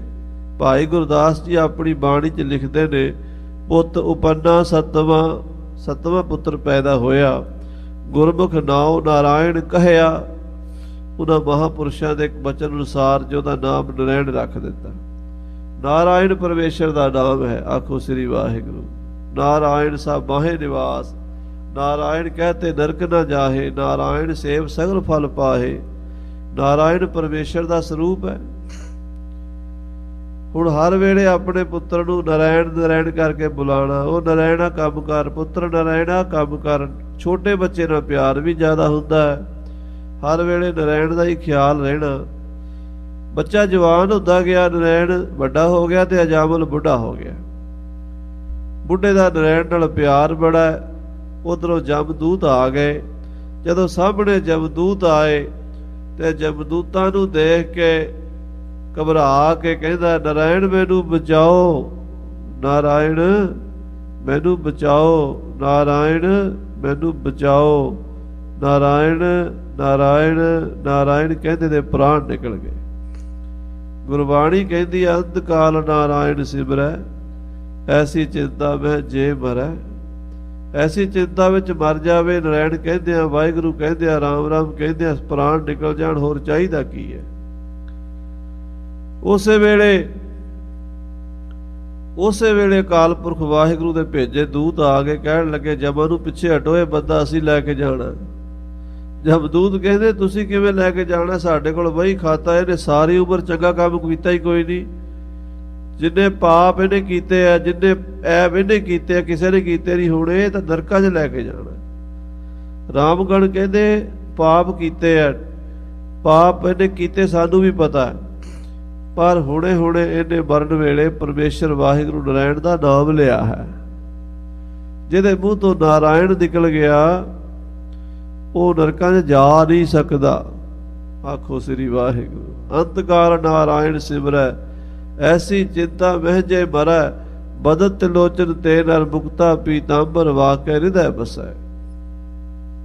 ਗੁਰੂ ਤੇਗ ਬਹਾਦਰ ਸਾਹਿਬ ਜੀ ਦੇ ਬਚਨ ਨੇ, ਮੰਨਲੇ ਪ੍ਰਭ ਕੀ ਸਰਣ ਵਿਚਾਰੋ, ਜੇ ਸਿਮਰਤ ਗਨਕਾ ਸੀ ਉਧਰੀ ਤਾਕੋ, ਜਸ ਉਰ ਧਾਰੋ, ਅਟਲ ਭਇਓ ਧਰੂ ਜਾਕੈ, ਸਿਮਰਨ ਅਰ ਨਿਰਭੈ ਪਦ ਪਾਇਆ, ਦੁਖ ਹਰਤਾਏ ਬਿਦ ਕੋ ਸੁਆਮੀ, ਤੈ ਕਾਹੇ ਬਿਸਰਾਇਆ, ਜਬ ਹੀ ਸਰਣ ਗਹੀ ਕਿਰਪਾ, ਨਿਤ ਗਜ ਗਰਾ ਤੇ ਛੂਟਾ, ਮਹਿਮਾ ਨਾਮ ਕਹਾਂ ਲਓ ਬਰਨੋ, ਰਾਮ ਕਹਿਤ ਬੰਧਨ ਤੇ ਟੂਟਾ, ਅਜਾਮਲ ਪਾਪੀ ਜਗ ਜਾਣੈ, ਨਿਮਖ ਮਾਹੇ ਨਿਸਤਾਰਾ, ਨਾਨਕ ਕਹਿਤ ਚੇਤ ਚਿੰਤਾ ਬਣ, ਤੈ ਵੀ ਉਤਰਹਿ ਪਾਰਾ। ਉਹ ਤਰ ਗਿਆ, ਅਜਾਮਲ ਤਰ ਗਿਆ। ਸੋ ਗੁਰੂ ਕਲਗੀ ਧਰ ਕਹਿੰਦੇ, ਧਰੂ ਸੇ ਪਹਿਲਾਦ ਅਜਾਮਲ ਤਾਰੇ। ਉਸ ਵਾਹਿਗੁਰੂ ਦੇ ਨਾਮ ਨਾਲ ਏਡੇ ਏਡੇ ਪਾਪੀ ਲੋਕ ਵੀ ਤਰ ਗਏ ਹਨ। ਨਾਮ ਉਚਾਰਤ ਰੀ ਗਨਕਾ, ਵਾਹਿਗੁਰੂ ਦਾ ਨਾਮ ਜਪ ਕੇ ਗਨਕਾ ਕਹੀਏ, ਵੇਸ਼ਵਾ ਵੀ ਤਰ ਗਈ ਹੈ। ਸਾਧ ਸੰਗਤ ਜੀ, ਗੁਰਬਾਣੀ ਵਿੱਚ ਦੋ ਗਨਕਾ ਦਾ ਜ਼ਿਕਰ ਆਉਂਦਾ ਹੈ। ਗਨਕਾ ਦੋ ਹੋਈਆਂ ਹਨ। ਇੱਕ ਗਨਕਾ ਰਾਜੇ ਜਨਕ ਦੇ ਰਾਜ ਵਿੱਚ ਹੋਈ ਹੈ। ਮਿਥਲਾਪੁਰ ਦੇ ਜਿਹੜੇ ਵਾਸੀ ਸੀਗੀ, ਰਾਜੇ ਜਨਕ ਦਾ ਰਾਜ ਸੀ, ਜਿੱਥੇ ਸ੍ਰੀ ਰਾਮ ਚੰਦਰ ਜੀ ਸੀਤਾ ਨੂੰ ਵਿਆਹਣ ਗਏ ਨੇ। ਉਸ ਨਗਰੀ ਦੇ ਵਿੱਚ ਉਹ ਵੇਸ਼ਿਆ ਵੀ ਰਹਿੰਦੀ ਸੀ। ਸਾਰੀ ਉਮਰ ਪਾਪ ਹੀ ਕਰਦੀ ਸੀ, ਗਾਹਕਾਂ ਨੂੰ ਉਡੀਕਦੀ ਰਹਿੰਦੀ ਸੀ। ਗਾਹਕ ਆਉਂਦੇ ਸੀ, ਉਹਨਾਂ ਨੂੰ ਪੈਸੇ ਲੈ ਕੇ ਹਾਰ ਸ਼ਿੰਗਾਰ ਕਰਕੇ ਖੁਸ਼ ਕਰਦੀ ਸੀ। ਇੱਕ ਦਿਨ ਕੀ ਹੋਇਆ, ਹਾਰ ਸ਼ਿੰਗਾਰ ਕਰਕੇ ਬੈਠੀ, ਸ਼ਾਮ ਦੀ ਬੈਠੀ, ਰਾਤ ਪੈ ਗਈ। ਰਾਤ ਦੇ 12-1 ਵੱਜ ਗਏ, ਅੱਧੀ ਰਾਤ ਬੀਤ ਗਈ, ਗਾਹਕ ਕੋਈ ਨਹੀਂ ਆਇਆ। ਕੋਈ ਜਦੋਂ ਗਾਹਕ ਨਹੀਂ ਆਇਆ, ਵੇਸ਼ਿਆ ਬੈਠੀ ਬੈਠੀ ਦੇ ਮਨ 'ਚ ਖਿਆਲ ਆ ਗਿਆ। ਕੀ ਖਿਆਲ ਆਇਆ ਕਿ ਮੈਂ ਰਾਤ ਸਾਰੀ ਬੈਠੀ ਝੂਠੇ ਗਾਹਕਾਂ ਨੂੰ ਉਡੀਕਦੀ ਆ, ਜੇ ਮੈਂ ਕਿਤੇ ਇੰਨਾ ਸਮਾਂ ਰੱਬ ਨੂੰ ਉਡੀਕ ਲੈਂਦੀ। ਆਖੋ ਸ੍ਰੀ ਵਾਹਿਗੁਰੂ। ਕੋਈ ਪਤਾ ਨਹੀਂ ਕਿਸ ਵੇਲੇ ਬੰਦੇ ਦੀ ਕਿਸਮਤ ਖੁੱਲ ਜਾਣੀ, ਕਿੱਦਾਂ ਦੇ ਖਿਆਲ ਬਣ ਜਾਣੇ, ਕੋਈ ਪਤਾ ਨਹੀਂ। ਉਸ ਵੇਸ਼ਿਆ ਦੇ ਮਨ 'ਚ ਖਿਆਲ ਆ ਗਿਆ, ਬਈ ਮੈਂ ਸਾਰੀ ਰਾਤ ਗਾਹਕਾਂ ਨੂੰ ਉਡੀਕਦੀ ਰਹੀ ਹਾਂ, ਰੱਬ ਨੂੰ ਉਡੀਕ ਲੈਂਦੀ, ਰੱਬ ਦਾ ਨਾਮ ਜਪ ਲੈਂਦੀ, ਉਹਨੂੰ ਯਾਦ ਕਰਦੀ। ਦੇਖੋ, ਜਦੋਂ ਅੰਮ੍ਰਿਤ ਵੇਲੇ ਇਸ਼ਨਾਨ ਕਰਕੇ ਸੁਰਤੀ ਲਾਈ ਤੇ ਪਰਮੇਸ਼ਰ ਦੇ ਧਿਆਨ 'ਚ ਜੁੜ ਗਈ, ਵਿਸ਼ੇ ਵਿਕਾਰ ਸਾਰੇ ਖਤਮ ਹੋ ਗਏ। ਮਨ ਦੀ ਬਾਸ਼ਨਾ ਹੀ ਬਦਲ ਗਈ, ਖਿਆਲ ਹੀ ਬਦਲ ਗਏ। ਇਤਨੀ ਭਗਤੀ ਕੀਤੀ ਕਿ ਸਾਰੇ ਸ਼ਹਿਰ ਵਿੱਚ ਉਹਦੀ ਪੂਜਾ ਹੋਣ ਲੱਗ ਪਈ ਕਿ ਤੇ ਰੱਬ ਦੀ ਭਗਤਣੀ ਬਣ ਗਈ ਹੈ। ਉਹਦੇ ਖਿਆਲ ਹੀ ਬਦਲ ਗਏ, ਵਿਚਾਰ ਹੀ ਬਦਲ ਗਏ। ਰਾਜੇ ਜਨਕ ਦੇ ਰਾਜ 'ਚ ਹੋਈ ਹੈ ਉਹਨੂੰ ਵੀ ਗਨਕਾ ਕਹਿੰਦੇ। ਦੂਸਰੀ ਗਨਕਾ ਇੱਕ ਨਗਰ 'ਚ ਰਹਿੰਦੀ ਸੀ। ਕਹਿੰਦੇ ਆ ਉਹ ਵੇਸ਼ਿਆ, ਉਹਦਾ ਵੀ ਉਹੀ ਕਰਮ ਸੀਗਾ। ਜੇ ਕੋਈ ਵਿਭਚਾਰੀ ਕੁਕਰਮੀ ਬੰਦਾ ਆਵੇ, ਉਹ ਪੈਸੇ ਲੈ ਕੇ ਦੁਸ਼ਕਰਮ ਕਰਨੇ। ਇੱਕ ਦਿਨ ਇੱਕ ਮਹਾਂਪੁਰਸ਼ ਬੀਤਰਾਗ ਸਾਧੂ ਰੱਬ ਦੇ ਰੰਗ 'ਚ ਰੰਗਿਆ ਹੋਇਆ ਤੁਰਿਆ ਆਇਆ, ਉਸ ਪਿੰਡ 'ਚ ਆ ਗਿਆ। ਤੇ ਪਿੰਡ ਦੇ ਬਾਹਰ-ਵਾਰ, ਨਗਰ ਦੇ ਬਾਹਰ-ਵਾਰ ਬਲਦੀ ਮੁੰਡੇ, ਡੰਗਰ ਚਾਰਨ ਵਾਲੇ, ਮੱਝਾਂ ਗਊਆਂ ਲੈ ਕੇ ਬੈਠੇ ਹੋਏ, ਤੇ ਉਹ ਆਪਸ ਵਿੱਚ ਗੱਲਾਂ ਮਾਰੀ ਜਾਂਦੇ। ਕੋਈ ਖੇਡੀ ਜਾਂਦੇ ਆ, ਕੋਈ ਗੱਪਾਂ ਮਾਰੀ ਜਾਂਦੇ ਆ, ਡੰਗਰ ਚੁਗਦੇ ਰਹਿੰਦੇ, ਛੱਪੜਾਂ 'ਚ ਨਹਾਈ ਜਾਂਦੇ ਆ। ਕੋਈ ਨਾ ਕੋਈ ਸ਼ਰਾਰਤੀ ਗੱਲ ਦਿਮਾਗ 'ਚ ਆਉਂਦੀ, ਉਹ ਵੀ ਕਰ ਲੈਂਦੇ ਆ।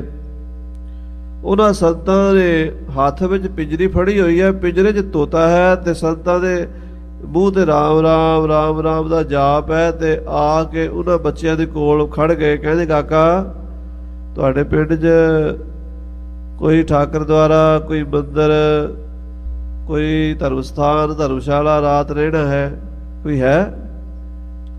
ਕਿਉਂਕਿ ਸਾਧੂ ਮਹਾਤਮਾ ਤੁਰਦੇ ਰਹਿੰਦੇ ਆ, ਕੋਈ ਮੰਦਰ ਗੁਰਦੁਆਰਾ ਆਵੇ ਰਾਤ ਕੱਟ ਲੈਂਦੇ ਆ, ਫਿਰ ਅੱਗੇ ਤੁਰ ਪੈਂਦੇ ਵਿਚਾਰੇ। ਰਬਤਾ ਸਾਧੂ ਸੀ, ਕਹਿਣ ਲੱਗਾ ਕੋਈ ਮੰਦਰ, ਕੋਈ ਗੁਰਦੁਆਰਾ, ਕੋਈ ਧਰਮ ਸਥਾਨ ਹੈ? ਮੁੰਡਿਆਂ ਨੂੰ ਸ਼ਰਾਰਤ ਸੁੱਝ ਗਈ। ਮੁੰਡੇ ਉਹ ਕਹਿੰਦੇ ਵੀ ਅੱਜ ਬਾਬਾ ਜੀ ਟੱਕਰ ਗਿਆ, ਇਹਦੇ ਨਾਲ ਹੀ ਮਖੌਲ ਕਰ ਲਈਏ। ਹਾਂ ਬਾਬਾ ਜੀ, ਹੈ ਬਹੁਤ ਵਧੀਆ ਮੰਦਰ ਹੈ, ਬੜਾ ਸੋਹਣਾ ਧਰਮ ਸਥਾਨ ਹੈ। ਦੱਸੋ ਭਾਈ। ਬਾਬਾ ਜੀ ਉਹ ਚਿੱਟਾ ਚੁਬਾਰਾ ਨਾ, ਉਹ ਹੀ ਹੈ ਮੰਦਰ, ਉੱਥੇ ਚਲੇ ਜਾਓ। ਸੰਤ ਬੰਦਗੀ ਦੇ ਵਿੱਚ ਲੀਨ ਸਨ, ਚਲੇ ਗਏ। ਦਰਵਾਜ਼ਾ ਖੜਕਾਇਆ। ਹੁਣ ਉਹ ਮੰਦਰ ਤਾਂ ਹੈ ਨਹੀਂ ਸੀ, ਵੇਸ਼ਿਆ ਦਾ ਘਰ ਸੀਗਾ। ਉਤੋਂ ਉਹਨੇ ਝਾਤੀ ਮਾਰੀ, ਗਲੀ ਦੇ ਵਿੱਚ ਸਾਧੂ ਵੇਸ ਵਿੱਚ ਕੋਈ ਮਹਾਂਪੁਰਸ਼ ਖੜਾ, ਸੋਚਾਂ 'ਚ ਪੈ ਗਈ। ਵੇਸ਼ਿਆ ਕਹਿੰਦੀ ਹੈ ਵੀ ਮੇਰੇ ਬੂਹੇ ਤੇ ਤਾਂ ਮਾਇਆਧਾਰੀ, ਵਿਭਚਾਰੀ, ਕੁਕਰਮੀ, ਪਾਪੀ, ਸ਼ਰਾਬੀ, ਕਬਾਬੀ ਲੋਕ ਆਉਂਦੇ ਆ, ਨਾਮ ਜਪਣ ਵਾਲਾ ਸਾਧੂ ਕਦੀ ਨਹੀਂ ਆਇਆ। ਅੱਜ ਇਹ ਵੀ ਆ ਗਿਆ ਮੇਰੇ ਬੂਹੇ ਤੇ, ਪਤਾ ਨਹੀਂ ਕਿਉਂ ਆਇਆ। ਭਾਵੇਂ ਕੋਈ ਆਵੇ, ਗਰੀਬ ਤੇ ਅਮੀਰ, ਵੇਸ਼ਿਆ ਦਾ ਵੀ ਧਰਮ ਹੁੰਦਾ ਵੀ ਉਹਨੇ ਜੀ ਆਇਆ ਜ਼ਰੂਰ ਕਹਿਣਾ ਹਰ ਇੱਕ ਨੂੰ। ਉਹਦਾ ਵੀ ਇੱਕ ਨਿਯਮ ਹੈ, ਉਹਦੀ ਵੀ ਇੱਕ ਮਰਿਆਦਾ ਹੈ। ਉਹ ਪੌੜੀ ਤੋਂ ਉਤਰੀ, ਦਰਵਾਜ਼ਾ ਖੋਲ੍ਹਿਆ ਤੇ ਸੰਤ ਬਾਹਰ ਖੜੇ ਸੀ ਗਲੀ 'ਚ। ਉਹਨੇ ਦੇਖਿਆ ਤੇ ਸੰਤ ਪਹਿਲਾਂ ਹੀ ਬੋਲ ਪਏ, ਕਹਿੰਦੇ ਬੇਟਾ ਇਹ ਕੋਈ ਮੰਦਰ ਹੈ, ਗੁਰਦੁਆਰਾ, ਧਰਮ ਸਥਾਨ ਹੈ? ਸਿਰ ਤੋਂ ਪੈਰਾਂ ਤਾਈਂ ਕੰਬ ਗਈ ਵੀ ਮੈਨੂੰ ਜਦੋਂ ਦੀ ਮੈਂ ਜੰਮੀ ਆ ਕਿਸੇ ਨੇ ਬੇਟਾ ਨਹੀਂ ਕਿਹਾ। ਵੇਸ਼ਿਆ ਨੂੰ ਨਾ ਕੋਈ ਬੇਟਾ ਕਵੇ, ਨਾ ਭੈਣ ਜੀ ਕਵੇ, ਨਾ ਮਾਂ ਜੀ ਕਵੇ। ਇਹ ਕੌਣ ਆ ਗਿਆ? ਬੇਟਾ ਇਹ ਕੋਈ ਮੰਦਰ, ਧਰਮ ਸਥਾਨ ਹੈ, ਧਰਮਸ਼ਾਲਾ ਹੈ, ਰਾਤ ਰਹਿਣਾ ਹੈ। ਉਹਨੇ ਸਾਧੂ ਦੇ ਦਰਸ਼ਨ ਕੀਤੇ, ਚਿਹਰੇ ਤੇ ਬੜੀ ਸ਼ਾਂਤੀ ਸੀ, ਬੰਦਗੀ ਦਾ ਜਲੀਨ ਸੀ। ਆਓ ਮਹਾਰਾਜ ਬੈਠੋ, ਪੀੜਾ ਦਿੱਤਾ, ਬਿਠਾ ਲਿਆ। ਰੁੱਖਾ ਮਿੱਸਾ ਜੋ ਭੋਜਨ ਸੀ ਹਾਜ਼ਰ ਕੀਤਾ, ਸੰਤਾਂ ਨੇ ਛਕ ਲਿਆ। ਫਿਰ ਪੁੱਛਦੇ ਨੇ ਬੇਟਾ ਇਹ ਮੰਦਰ ਹੈ? ਉਹਨੂੰ ਲੱਗਾ ਵੀ ਮੰਦਰ ਤਾਂ ਹੈ ਨਹੀਂ, ਵੀ ਇਹ ਤਾਂ ਕੋਈ ਹੋਰ ਗੱਲ ਹੈ। ਫਿਰ ਪੁੱਛਿਆ ਵੀ ਇਹ ਕਿਆ ਹੈ? ਕਹਿਣ ਲੱਗੀ ਮਹਾਰਾਜ ਨਾ ਮੰਦਰ, ਨਾ ਧਰਮ ਸਥਾਨ, ਕੁਛ ਨਹੀਂ ਹੈ। ਇਹ ਜਿੱਥੇ ਤੁਸੀਂ ਬੈਠੇ ਹੋ ਵੇਸ਼ਵਾ ਦਾ ਘਰ ਹੈ। ਮੈਂ ਇੱਕ ਵੇਸ਼ਿਆ ਹਾਂ, ਸਾਰੀ ਉਮਰ ਮੈਂ ਭੈੜੇ ਕਰਮ ਕੀਤੇ ਹਨ ਤੇ ਮਹਾਰਾਜ ਅੱਜ ਤੁਹਾਡੇ ਦਰਸ਼ਨ ਕੀਤੇ, ਮੇਰੇ ਮਨ ਨੂੰ ਸ਼ਾਂਤੀ ਮਿਲੀ ਹੈ। ਅੱਜ ਪਹਿਲੀ ਵਾਰ ਤੁਸੀਂ ਮੈਨੂੰ ਬੇਟਾ ਕਿਹਾ, ਮੈਨੂੰ ਕੋਈ ਬੇਟਾ ਵੀ ਨਹੀਂ ਕਹਿੰਦਾ, ਮੈਨੂੰ ਕੋਈ ਭੈਣ ਨਹੀਂ ਕਹਿੰਦਾ, ਮੈਨੂੰ ਕੋਈ ਮਾਂ ਨਹੀਂ ਕਹਿੰਦਾ, ਸਾਰੇ ਮੈਨੂੰ ਹੋਰ ਨਿਗਾਹ ਨਾਲ ਵੇਖਦੇ ਆ। ਤੁਸੀਂ ਅੱਜ ਮਹਾਂਪੁਰਸ਼ ਆਏ ਹੋ, ਮਹਾਰਾਜ ਤੁਹਾਡੇ ਦਰਸ਼ਨ ਕਰਕੇ ਅੰਦਰ ਦੇ ਪਾਪ ਕੰਬ ਗਏ ਨੇ।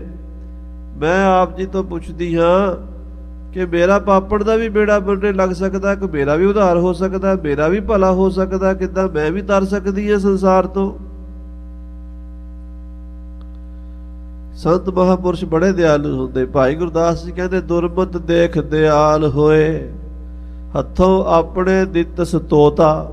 ਉਹ ਪਿੰਜਰੀ 'ਚ ਤੋਤਾ ਲਈ ਫਿਰਦੇ ਸੀ, ਪਤਾ ਨਹੀਂ ਕਦੋਂ ਦਾ ਮਿੱਤਰ ਬਣਾਇਆ ਹੋਇਆ ਸੀ, ਤੇ ਤੋਤੇ ਨੂੰ ਕਹਿੰਦੇ ਹੁੰਦੇ ਸੀ ਰਾਮ ਰਾਮ ਬੋਲ। ਉਹ ਕਹਿੰਦਾ ਸੀ ਰਾਮ ਰਾਮ।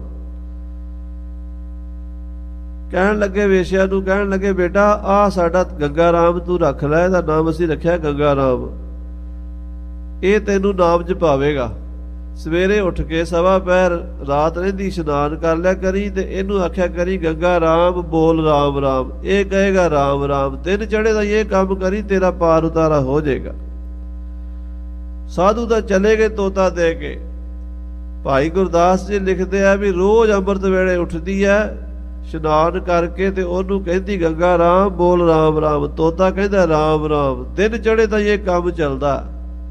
ਅੱਜ ਕੱਲ੍ਹ ਸਾਡੇ 'ਚ ਕਈ ਸੱਜਣ ਕਹਿੰਦੇ ਜਿਹੜਾ ਵਾਹਿਗੁਰੂ ਵਾਹਿਗੁਰੂ ਤੋਤਾ ਰੱਟਣੀ ਹੈ, ਕਹਿੰਦੇ ਤੋਤਾ ਰੱਟਣ ਨਾਲ ਕੀ ਹੋ ਚੱਲਿਆ। ਪਰ ਖਾਲਸਾ ਜੀ ਇਹ ਗੁਰੂ ਗ੍ਰੰਥ ਸਾਹਿਬ 'ਚ ਲਿਖਿਆ ਵੀ ਤੋਤਾ ਰੱਟਣ ਨਾਲ ਵੀ ਬੇੜਾ ਪਾਰ ਹੋ ਗਿਆ। ਕੋਈ ਤੋਤਾ ਰੱਟਣੀ ਕਰਕੇ ਵੇਖ ਲਵੇ, ਕਰਦੇ ਲੋ।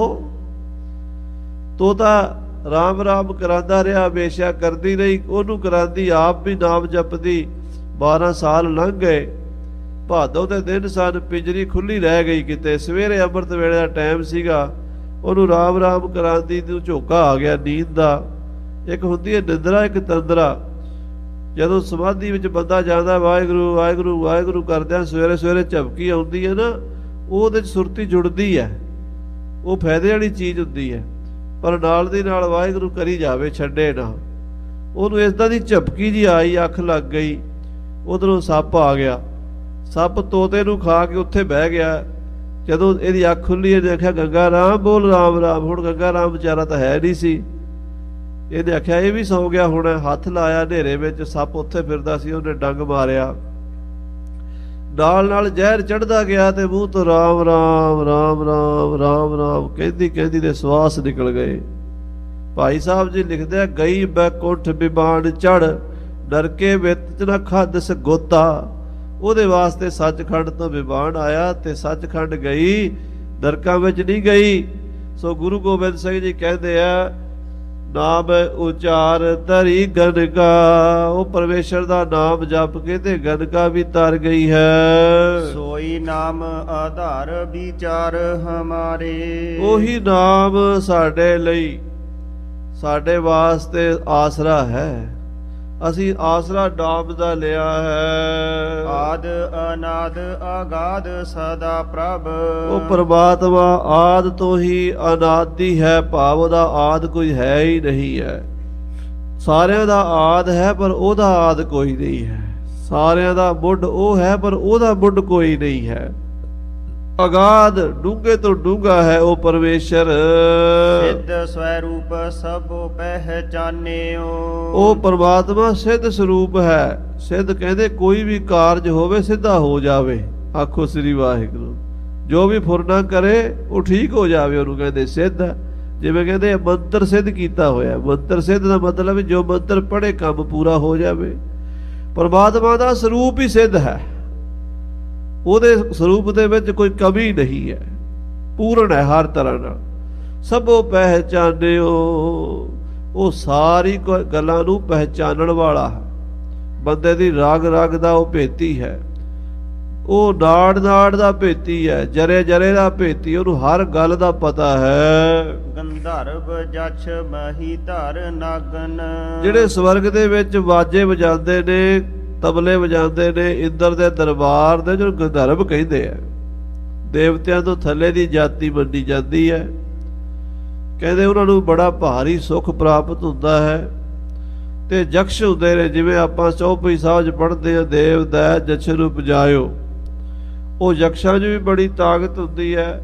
ਮਹੀ ਧਰ ਕਹੀਏ ਪਹਾੜ, ਧਰਤੀ ਨੂੰ ਧਾਰਨ ਕਰਨ ਵਾਲੇ। ਨਾਗਨ ਕਹੀਏ ਨਾਗ ਲੋਕ ਦੇ ਵਾਸੀ। ਭੂਮ ਆਕਾਸ਼ ਚਾਹੂ ਚੱਕ ਜਾਣਿਓ, ਇਹ ਸਾਰਿਆਂ ਦੇ ਵਿੱਚ ਭਗਵਾਨ ਵਿਆਪਕ ਹੈ। ਗੰਧਰਵਾਂ ਵਿੱਚ ਵੀ ਉਹਦੀ ਜੋਤ ਹੈ, ਨਾਗਾਂ ਵਿੱਚ ਵੀ ਉਹਦੀ ਜੋਤ ਹੈ, ਜੱਛਾਂ ਵਿੱਚ ਵੀ ਉਹਦੀ ਜੋਤ ਹੈ, ਪਹਾੜਾਂ ਜੰਗਲਾਂ ਦਰਿਆਵਾਂ ਸਮੁੰਦਰਾਂ ਵਿੱਚ ਵੀ ਉਹਦੀ ਜੋਤ ਹੈ। ਕਣ ਕਣ ਵਿੱਚ ਪ੍ਰਭੂ ਵਿਰਾਜਮਾਨ ਹੈ। ਲੋਕ ਆਲੋਕ ਦਿਸ਼ਾ ਬੇਦਿਸ਼ਾ, ਲੋਕ ਤੇ ਪਰਲੋਕ ਵਿੱਚ ਉਹਦੀ ਜੋਤ ਹੈ। ਦਸਾਂ ਦਿਸ਼ਾਵਾਂ ਵਿੱਚ, ਦਿਸ਼ਾ ਵਿਦਿਸ਼ਾ, ਸਿੱਧੀ ਦਿਸ਼ਾ ਵਿੱਚ ਵੀ ਤੇ ਪੁੱਠੀ ਦਿਸ਼ਾ ਵਿੱਚ ਵੀ ਉਹਦਾ ਪ੍ਰਕਾਸ਼ ਹੈ।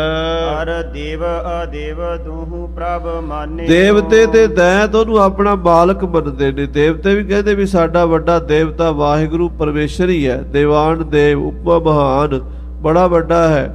ਔਰ ਦੈਂਤਾਂ ਦਾ ਵੀ ਗੁਰੂ ਪੀਰ ਉਹੀ ਹੈ। ਦੈਂਤ ਵੀ ਉਹਨੇ ਹੀ ਪੈਦਾ ਕੀਤੇ ਹਨ, ਦੈਂਤ ਵੀ ਦੂਸਰੇ ਕੋਈ ਨਹੀਂ। ਰਾਵਣ ਦਾ ਸਾਧ ਸੰਗਤ ਜੀ ਇਤਿਹਾਸ ਪੜ੍ਹੀਏ ਤੇ ਪਤਾ ਲੱਗਦਾ ਵੀ ਉਹਨੇ ਵੀ ਪਰਮੇਸ਼ਰ ਦੀ ਬੜੀ ਭਗਤੀ ਕਰਕੇ ਸ਼ਕਤੀ ਪ੍ਰਾਪਤ ਕੀਤੀ ਸੀ। ਲੰਕਾ ਸੋਨੇ ਦੀ ਪ੍ਰਾਪਤ ਕੀਤੀ ਸੀ, ਬੰਦਗੀ ਤਾਂ ਉਹਦੀ ਵੀ ਸੀਗੀ। ਤੇ ਦੈਂਤ ਵੀ ਜਿਹੜੇ ਨੇ ਕੰਸ ਵਰਗੇ, ਹਰਨਾਕਸ਼ ਵਰਗੇ, ਉਹ ਵੀ ਉਹਦੇ ਅਕਾਲ ਪੁਰਖ ਦੇ ਹੁਕਮ ਵਿੱਚ ਹੀ ਪੈਦਾ ਹੋਏ ਤੇ ਦੇਵਤੇ ਵੀ ਉਹਦੇ ਹੁਕਮ ਵਿੱਚ ਹੀ ਪੈਦਾ ਹੋਏ। ਹਾਂਜੀ, ਦੋਹੂ ਪ੍ਰਭ ਮਾਨੇ, ਦੋਵਾਂ ਨੇ ਉਸ ਪ੍ਰਭੂ ਨੂੰ ਮੰਨਿਆ ਹੈ। ਦੇਖੋ ਖਾਲਸਾ ਜੀ, ਉਹ ਔਰੰਗਜ਼ੇਬ ਜਿਹੜਾ ਸੀ, ਸ੍ਰੀ ਕਲਗੀਧਰ ਪਾਤਸ਼ਾਹ ਜੀ ਮਹਾਰਾਜ ਨਾਲ ਉਹਦੀ ਟੱਕਰ ਰਹੀ ਹੈ, ਪਰ ਉਹਨੇ ਵੀ ਤਪ ਬਹੁਤ ਕੀਤਾ ਹੋਇਆ ਸੀ, ਬਹੁਤ ਵੱਡੀ ਤਪੱਸਿਆ। ਕਿਉਂਕਿ ਮਹਾਂਪੁਰਸ਼ਾਂ ਦੇ ਬਰਾਬਰ ਵੀ ਕੋਈ ਆਮ ਆਦਮੀ ਖਲੋ ਨਹੀਂ ਸਕਦਾ। ਮਹਾਨ ਮਹਾ ਤਪਸਵੀ, ਮਹਾ ਸ਼ਕਤੀਸ਼ਾਲੀ ਸ੍ਰੀ ਗੁਰੂ ਗੋਬਿੰਦ ਸਿੰਘ ਸਾਹਿਬ, ਉਹਨਾਂ ਦੇ ਸਾਹਮਣੇ ਕੋਈ ਛੋਟਾ ਮੋਟਾ ਬੰਦਾ ਨਹੀਂ ਸੀ ਅੜ ਸਕਦਾ। ਔਰੰਗਜ਼ੇਬ ਨੇ ਵੀ ਬਹੁਤ ਬਲ ਸ਼ਕਤੀ ਪ੍ਰਾਪਤ ਕੀਤੀ ਸੀ ਤਪ ਕਰ ਕਰਕੇ, ਪਰ ਉਹਦੀ ਬਿਰਤੀ ਦੈਂਤਾਂ ਵਾਲੀ ਸੀ। ਜਦੋਂ ਅਕਾਲ ਪੁਰਖ ਨੇ ਆਖਿਆ ਨਾ ਤੂੰ ਮੰਗ ਲੈ ਕੀ ਚਾਹੁੰਦਾ ਹੈ, ਕਹਿਣ ਲੱਗਾ ਮੈਨੂੰ ਰਾਜ ਚਾਹੀਦਾ। ਦਸਵੇਂ ਪਾਤਸ਼ਾਹ ਨੂੰ ਆਖਿਆ ਤੁਸੀਂ ਕੀ ਚਾਹੁੰਦੇ ਹੋ, ਕਹਿੰਦੇ ਮਹਾਰਾਜ ਤੁਹਾਡੀ ਭਗਤੀ ਚਾਹੀਦੀ ਹੈ। ਇੱਧਰ ਦੇਵਤਿਆਂ ਵਾਲੀ ਬਿਰਤੀ ਆ ਗਈ, ਉੱਧਰ ਦੈਂਤਾਂ ਵਾਲੀ ਬਿਰਤੀ ਆ ਗਈ। ਮਾਲਕ ਦੋਵਾਂ ਦਾ ਪਰਮੇਸ਼ਰ ਹੀ ਹੈ।